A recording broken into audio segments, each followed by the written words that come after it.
Do like share and subscribe, और कृपया करके इस चैनल को बढ़ाने के लिए आप इसको सब्सक्राइब कीजिए, साथ साथ अपने दोस्तों के बीच में भी इसको शेयर ज़रूर कीजिए। धन्यवाद। गुड इवनिंग फ्रेंड्स, आज की अपडेट कुछ इस प्रकार से हैं। तालिबान और ईरान के बीच सीमा पर संघर्ष छिड़ा हुआ है।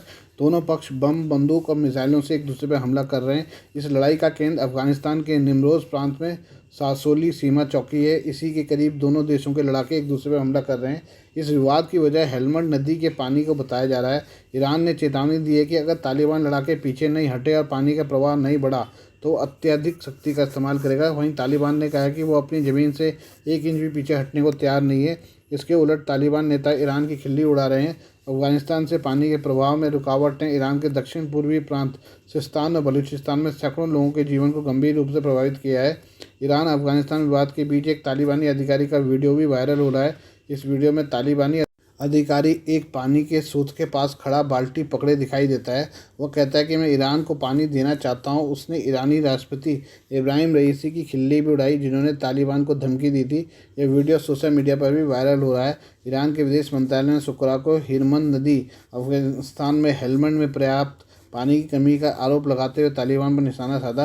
वहीं तालिबान का दावा है कि उसने ईरान को पानी की सप्लाई नहीं रोकी है। ईरानी विदेश मंत्रालय ने यह भी कहा कि इस मुद्दे पर तालिबान का बयान विरोधाभासी है और गलत जानकारी से भरा है। ऊर्जा मंत्री अली अकबर मेहरबियन ने शुक्रवार को कहा कि सरकार नदी के उपयोग को विनियमित करने के लिए मार्च 1973 की अफगान ईरानी जल संधि के अनुसार ईरान के जल अधिकारों को आगे बढ़ाने के लिए ढिढर है। उन्होंने कहा कि तालिबान का दावा है कि कज़ाकी बांध से ईरानी सीमा की ओर बहने के लिए पर्याप्त पानी नहीं है और यह पिछले कुछ वर्षों के अनुभव के विपरीत है। विदेश मंत्री हुसैन अमीर अब्दुल्लाहियान ने गुरुवार को एक ट्वीट में अफगान सरकार पर उनके बार बार अनुरोध के बावजूद ईरानी विशेषज्ञों को अफगानिस्तान में मामले की जांच कराने की अनुमति नहीं देने का आरोप लगाया। पानी की कमी का प्रमाण तकनीकी और वास्तविक आंकड़ों से ही पाया जा सकता है, तालिबान के राजनीतिक बयानों से नहीं। ईरान के एयरोस्पेस संगठन के प्रवक्ता हुसैन डालिरियान ने गुरुवार को एक ट्वीट में कहा कि ईरान के खयाम उपग्रह से प्राप्त छवियों से संकेत मिलता है कि अफगानिस्तान सरकार ने कुछ क्षेत्रों में नदी के मार्ग को बदलकर कई नए बांधों का निर्माण किया है, जिससे पानी के ईरान तक पहुंचने से रोका गया है।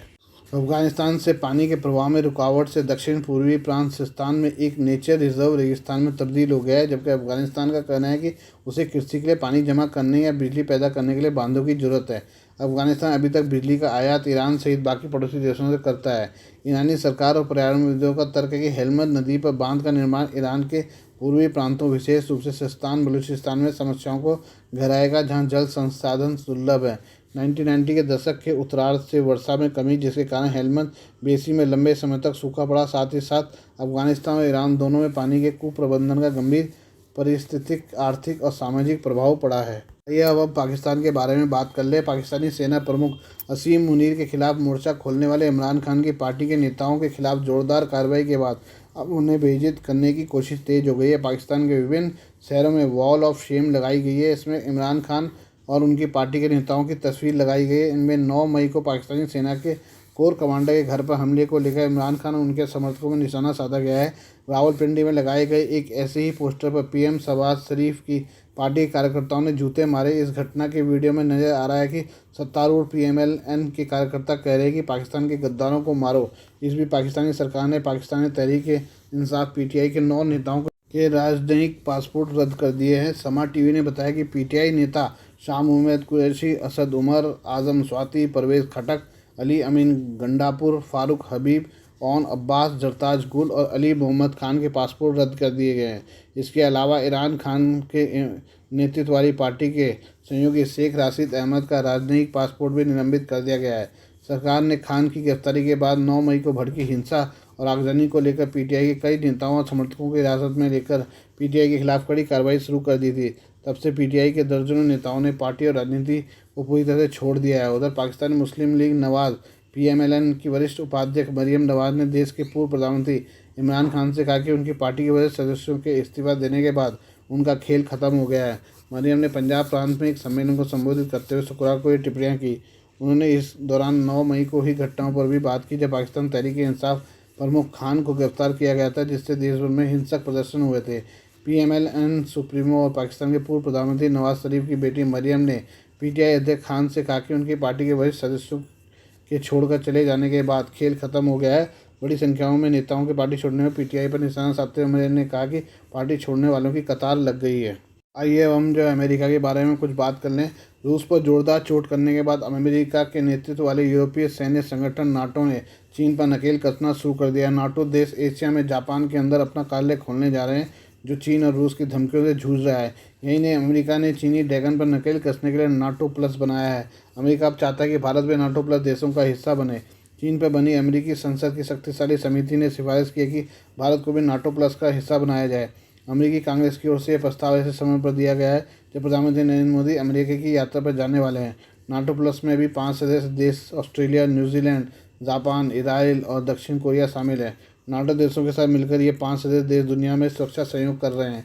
भारत अगर शक्तिशाली सैन्य संगठन का हिस्सा बनता है तो आसानी से दुनिया के इन 5 देशों के साथ खुफिया सूचनाओं को साझा कर सकेगा। प्रधानमंत्री मोदी की अमेरिकी यात्रा से पहले अमेरिका की ओर से यह बड़ा प्रस्ताव माना जा रहा है। नाटो प्लस का सदस्य बनने से भारत के बिना किसी देरी के अत्याधुनिक सैन्य प्रौद्योगिकी तक पहुंच जाएगा। अमेरिका और चीनी कम्युनिस्ट पार्टी के बीच सामरिक प्रतिस्पर्धा संबंधी सदन की चयन समिति ने भारत को शामिल कर नाटो प्लस को मजबूत बनाने समय ताइवान की प्रतिरोध क्षमता बढ़ाने के लिए एक नीति प्रस्ताव पारित कर दिया है।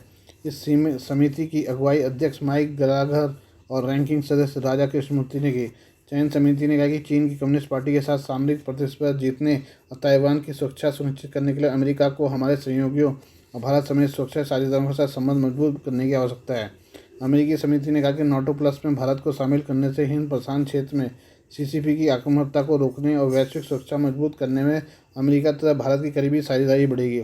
इस प्रस्ताव पर पिछले 6 साल से काम कर रहे भारतीय अमेरिकी रमेश कपूर ने कहा कि यह एक महत्वपूर्ण घटनाक्रम है।